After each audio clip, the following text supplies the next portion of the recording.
Welcome to this short video in which we're going to start to look at some therapeutic movement for lower back.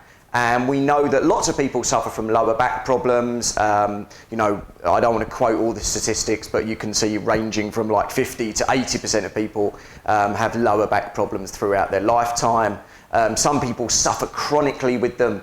And so I'm just starting to think about how we can use movement to help some of those people and maybe introduce some slightly different concepts about how we usually use movement. Often we think about exercise in which we're trying to strengthen the core, or we are trying to do various other things that affect the muscle. We might do planks, we might do extensions, or we might do, you know, various other things that are movements target around the lumbar spine. Often with the kind of idea of getting muscle timing better, or also increasing the strength of those muscles around the core. What I'm starting to think about is how we can start to use movement therapeutically and start to recalibrate the level of perceived threat that people feel from specific movements and the actual level of threat that they're experiencing. You know, often people will go to bend over, and what they suddenly find is that even though it's a very, very small movement, we might call it a 3 or a 4 on the movement scale of 1 to 10, if you like, the body perceives it as a threat, as a problem, and it may actually be that the system perceives that threat as like an 8 or a 9 and creates pain as an output, or it creates changes in motor system activity such as spasms as an output. But it's in response often to a movement that someone's gone through, you know, whether that be picking something up too quickly, picking something up that's too heavy, picking or something up or being in a position repetitively. So how can we start to use movement to recalibrate? It's a really, really important terminology, recalibrate.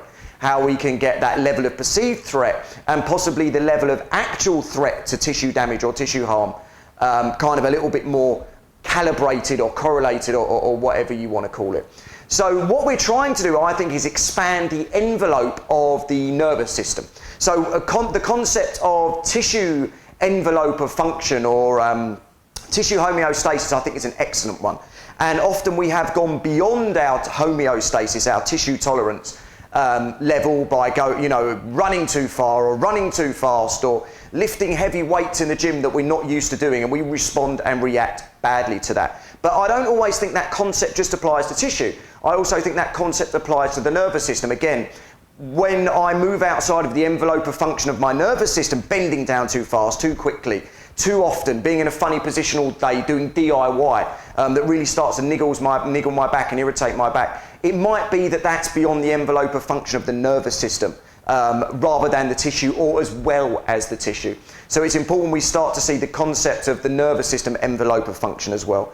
And recalibrating what my back is able to tolerate in terms of that envelope of function or that sphere of ability, whether that be position, endurance, strength, range of movement, all these factors, that's what we're trying to do. So using movement therapeutically is thinking about using a graded exposure to movement, certainly, and also thinking about using a progressive loading ability in all of these different variables. You know, even when we talk about things like strength, I think we often miss the idea of the variables. So that strength can be in terms of strength endurance, it can be in terms of speed strength, it could be in terms of absolute strength. So we need to get these things a little bit more tied down to make them a little bit more specific. So we're thinking about variables of position, of speed, of load, of endurance, all these different factors, and expanding not only the envelope of function of the tissue and not going outside of a tissue homeostasis, but also the nervous system homeostasis, which in lower back pain may actually be more important. We're starting to understand that the perception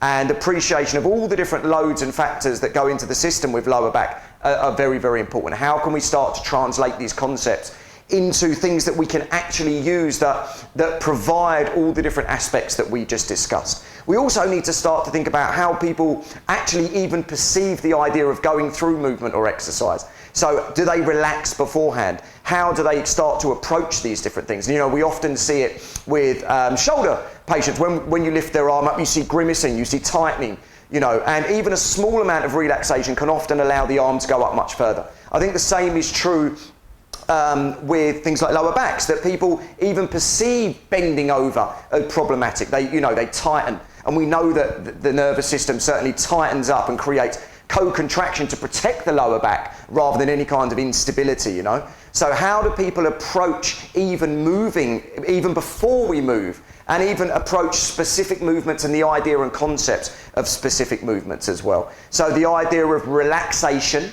the idea of keeping within a zone of safety and being graded, the idea of slow progressive overload into a variety of movement is the thing that we're going to start to approach within this short video. When we use movement, I don't always know precisely what we're actually doing or what we're actually changing. So I don't know if we're changing and creating different kinematic input or output. I don't know if it's kinetic energy flow, input and output, and different tissues being stressed. Or I'm not sure if we're actually changing more of the neural aspects, you know, the neurotags, maybe that are associated with pain or specific movement. So we just don't know. But certainly if I change something, maybe the capacity of movement around the hips, maybe which segments I kind of flex from very regularly through the lumbar spine, what I'm trying to disrupt is some of that habit. You know, often we get very, very locked into habit. And one of the big things that I start to see when we think about the brain is an important level with movement and sensory system of variability. So that we see lack of postural ability to vary, postural variability, one and the same thing.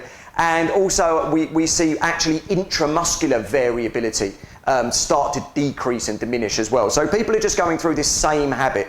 And if you go through the same movement habit with the same segments in the same way, you're probably likely to trigger the same pain response. And we don't, whether that's within the tissue, whether it's within the brain, we don't know. So what we're trying to do is actually just change something and also at the same time change a little bit of perception and start to introduce people a little bit to pain-free movement. And when we have pain-free movement of a specific area of the body associated with pain, I think that's a really, really positive thing that we can then start to build on. So I often work with the concept of isolated integration, meaning that I want to start to affect the isolated segment. Often I much prefer to look at the movement or the segment rather than the muscle, for example, and the variety of movement that muscle goes through. Again, if I repetitively fire the same muscle in the same way, am I particularly changing anything? It might be better that I take that muscle through, you know, even if I'm looking to specifically target a muscle, could it be that I take it through some varied movement? So it's more about maybe an emphasis rather than grooving this same motor pattern all the time. And the key factor for me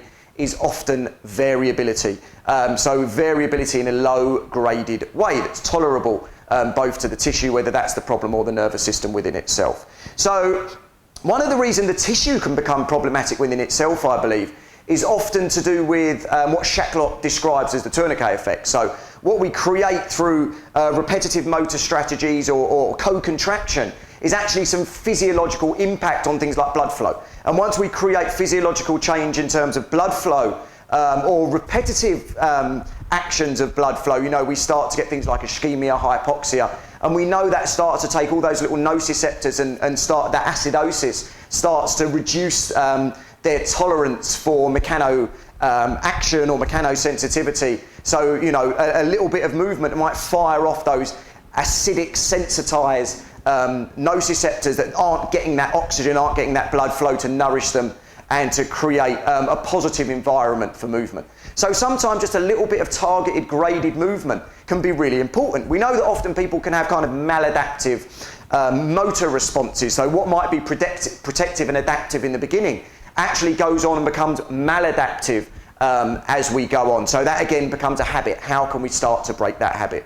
So we know that people in lower back pain can often have poor kinesthetic awareness. You know, they're not very good at moving and differentiating different movements around their lower back or their hips and stuff like that. So it's important that we can start to introduce some you know, movement into that area and target the ability of people to start to use their motor system and also start to have an effect on their cortical maps as well. Again, we know that from study, people like Lorimer Moseley, Herta Floor have looked at the cortical representations of people in lower back pain or have had lower back pain, and we tend to find that they change their shape. Morphologically, they change a little bit, and then we also start to see that they're a bit less accurate. And there's a lot of reorganisation that goes on in response to pain. Is it a cause? Is it an effect? Again, we don't know, but how can we affect that habit? So let's start off. All I might do is just, I'm going to go a little bit side on, and all I might get someone to do is just start to see if they can pelvic tilt forward and backward. And I'd certainly start someone in a standing position because we stand most of the time. If someone is unable to stand and do that, I might regress them back to the floor. But going to the floor for me is very much a regression rather than a progression. Let's start standing up and then see where we can go from there. So you might get someone just move forward and back, and we're trying to find a pain-free range. Again, if we keep firing that pain tag or that pain output, do we reinforce it? Very, very possibly.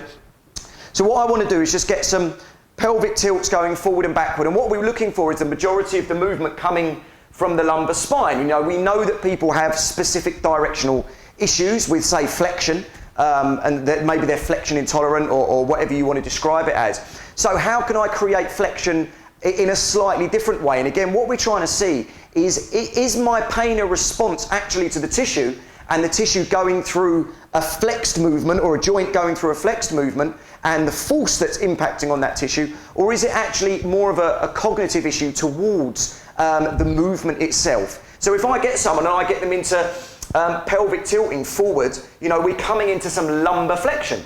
So if the issue is solely within the tissue, would we trigger the same pain response? I think probably yes. If the issue isn't so much in the tissue and we create a similar flexed movement or just a flexed movement, and someone responds to that completely differently than they would maybe exactly the same movement created top down rather than bottom up, is that then more of a perception issue that we need to recalibrate? And can we start to desensitize mechanically some of those little mechanoreceptors by just reframing the movement by creating it bottom up rather than top down? And again, this isn't going to create the same level of movement, but that might be a real positive anyway. So we're going to get people, and I might just go side to side.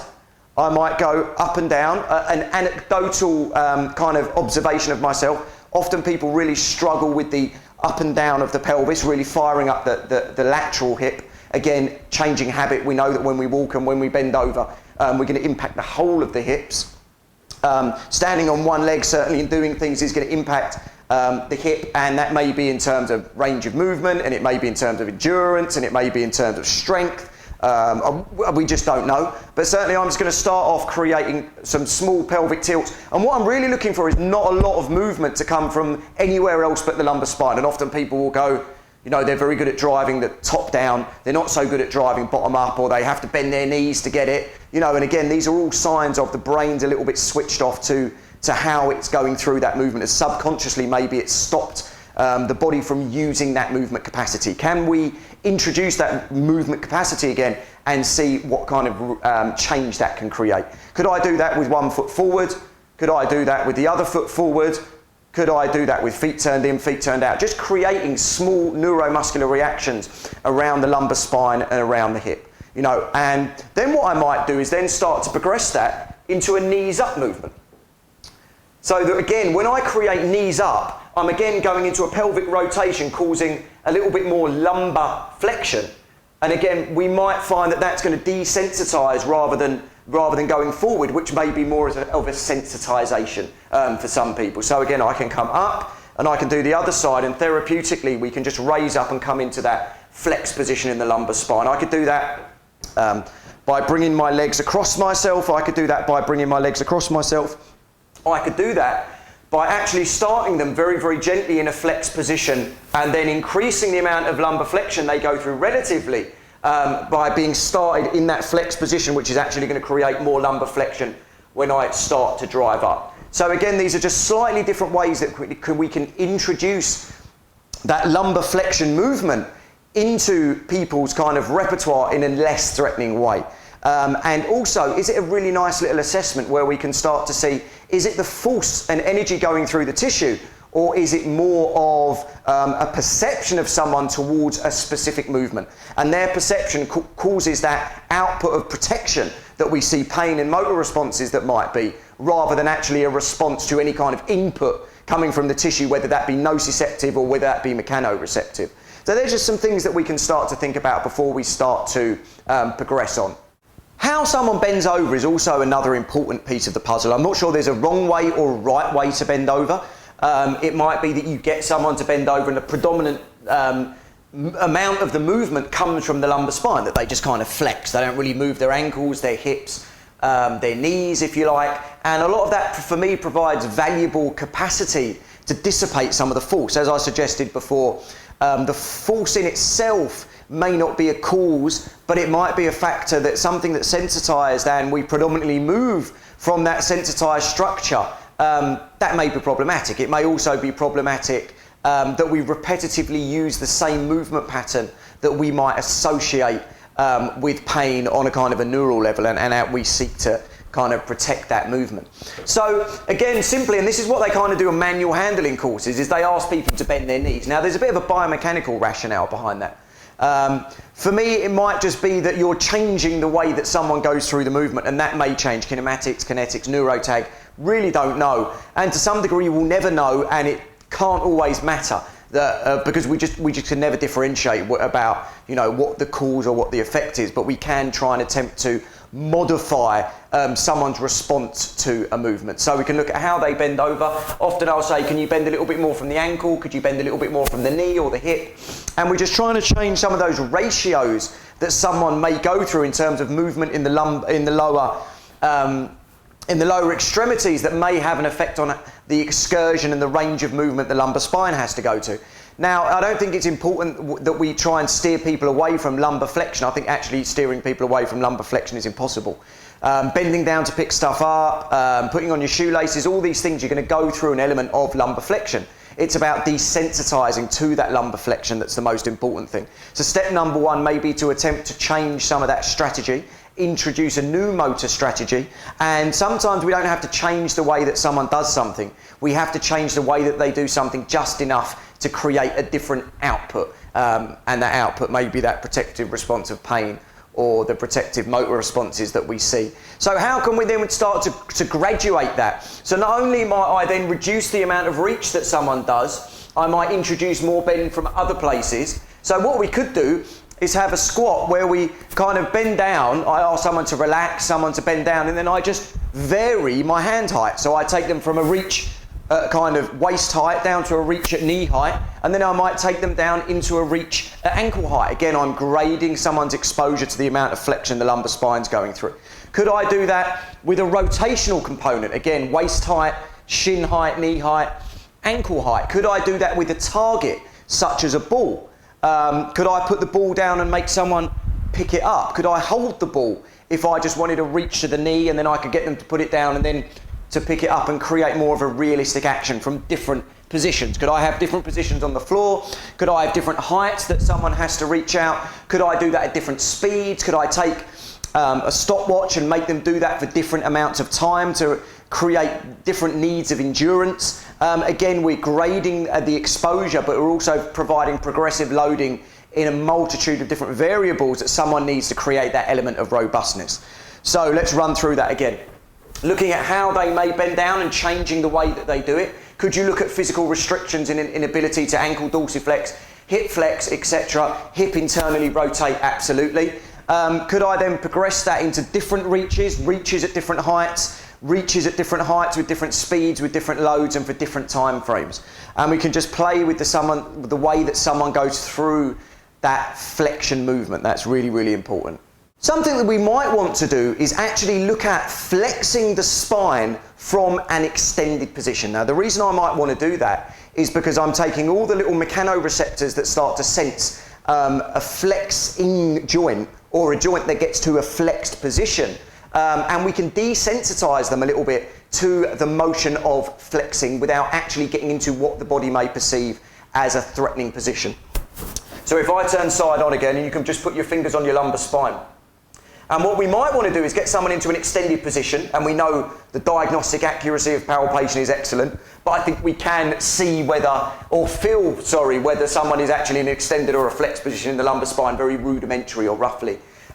So I would get someone into an extended position, again, not in pain, and I would just start to get them to do little flexions without going into a flexed position. So we're not going to get them to here.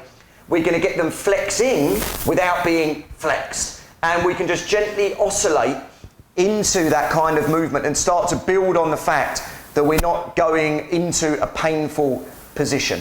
You know, and I could do that by slightly going to one side, I could do that by slightly going to another. Is it a little assessment within itself? Could I maybe come with a bottom up pelvic tilt and then do exactly the same thing if I wanted to increase the amount of movement. One of the other things that I like to do again is just put my fingers on the lumbar spine, and I just like to sense predominantly where it feels like they're getting movement from. And again, it's not some genius palpatory skill. It's a very, very rudimentary idea of, is it coming more from the lower segments? Is it coming more from the upper segments? And then sometimes we can make people a little bit more kinesthetically aware by gently pointing out an area that they might want to move a little bit more. And sometimes it can be successful, sometimes it's not so successful if someone's very uncoordinated or unaware. But sometimes you can help people just start to think about where they're flexing from. If I think about flexing my lumbar spine, I can go a little bit from the bottom, or I could go a little bit more from the middle, or I could go a little bit more from up above. And again, it's just changing habit. And that might be interesting to see which ones spark a little bit more pain, which ones spark a little bit less pain. And again, is it something that we can start to use to help people feel close to us as therapists, to allow them to go into a position? You can put a hand on the stomach, a hand on the lumbar spine, you can rub and tap the skin, you can start to provide warmth to the area. All the things that people may perceive as welcoming from manual therapy, and then just start to gently guide that flexion movement.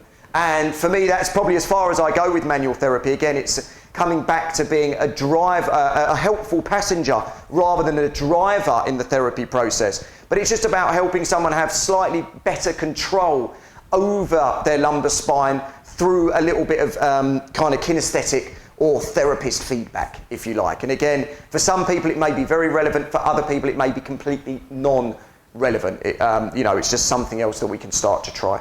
Finally, I want to start progressing people into movements with a little bit of a higher force. So maybe we can start to get into a lunge, and we can start to get into a little bit of a lunge with a flexion. And again, it's really cool if I lunge that I get flexion through the knee, through the ankle, through the hip, as I go into that flex position. So again, a little reach from above creates some motion through the lumbar spine, but what it doesn't do is stick the lumbar spine out there on its own and dissipate all the force. So if I was to lunge and then go over like that, we can see that the predominant movement comes from the lumbar spine. If I just get someone to flex forward, but with the help of our friends, the hip, the knee, the ankle, we can get some deceleration of force and momentum and all those other factors that are going on that affect people, but also we can do it in a more beneficial way. It's really important that we can start to expose that lumbar spine to the movement and to the force that it needs to go through to be healthy and also to have toleration. How can we do it is the key question. So for me, I could start to do small lunges and rotations. It might be that I'd want to get those a little bit lower. I could get those a little bit lower. I could lunge out a little bit further. I could just play with those movements. I could laterally lunge. I could laterally lunge to the other side. I could come and rotationally lunge outside. All the time, I'm thinking about going into a more of a flexed position, but again, grading that exposure to flexion. If I really wanted to get out there and, get to that fine threshold of getting people very, very tolerant, being able to tolerate a lot of movement, then again, it might be that I do a lot more lumbar flexion, because, people are going to sometimes go through these movements. If they're completely untrained and switched off to them, they're not going to be able to deal with it. It's going to be alien to the system and might cause some kind of reaction that is unfavourable and set someone back. So again, if you think about sport, we need to get people back to a level of robustness to play a sport. Why do we get a whole load of ACL re-injuries? Is it because the rehab hasn't gone far enough to dealing with the variables of the sport that you're playing, basketball, handball, football?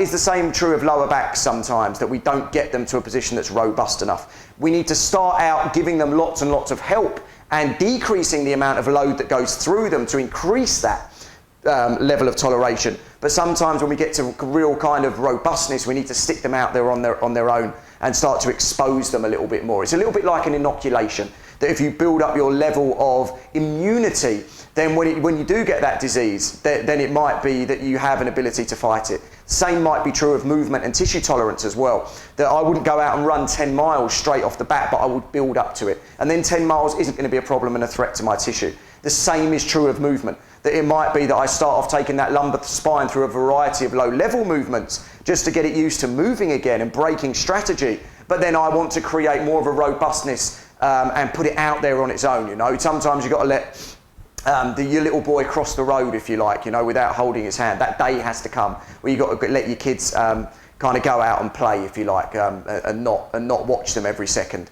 So how do we build in that robustness? And sometimes that is about putting them out there on their own. So very much about a graded exposure to a variety of movement, and then progressing that in terms of force and in terms of the level of movement coming from the specific segment, and trying to build that up again and again and again, recalibrating both the nervous system envelope of function and also the tissue toleration envelope of function as well. And they may kind of be one and the same thing, but maybe we can affect them in slightly different ways. Hope you've enjoyed this.